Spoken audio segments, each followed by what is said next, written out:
10 પછી 12 મહિના હોય છે, શોર્ટ મોનોએક્સ હોય છે, 9 મહિના હોય છે, પછી જે ઓલ ઓવરઓલ રેજિમેન એને લાંબા સમય ગાળા કહેવામાં આવે છે, તેમાં 12 થી 18 મહિના પણ થતા હોય છે. ટૂંકમાં કે ટીબી એવો રોગ છે કે તમે જો એને વ્યવસ્થિત રેગ્યુલર પોષણ સાથે એનો દવા લેવામાં આવે છે, જે તમને સરકાર વિનામૂલ્યે તમને સહાય આપે છે, જે અમુક પ્રાઇવેટમાં પણ મળતી હોય છે દવા, પણ જે એમડીઆર પેશન્ટની હોય છે એ અત્યારે હાલમાં પ્રાઇવેટમાં પણ નથી મળતી. તેમ છતાં પેશન્ટો અમુક પૈસાવાળા હોય એ એવું સમજતા હોય છે કે અર્બન હેલ્થ સેન્ટરમાં સારું નથી હોતું, પણ એવું નથી હોતું. જે સરકારી ગવર્નમેન્ટ રૂલ્સ, જે બ્લડ રિપોર્ટ છે, એક્સરે છે, તેમની એમડીઆર પેશન્ટ છે, લોંગ સમયગાળા દરમિયાન જે દવા હોય છે તે ઘણી સારી રીતે આપતા જ હોય છે.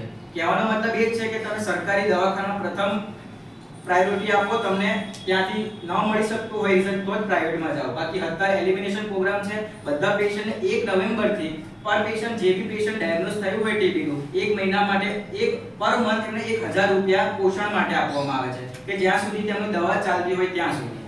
બરાબર? એટલે પેશન્ટ તમે કોઈ બી આવા લક્ષણો જણાય તો તમે પ્રાથમિક સારવાર સરકારી અર્બન હેલ્થ સેન્ટરમાં મોકલો.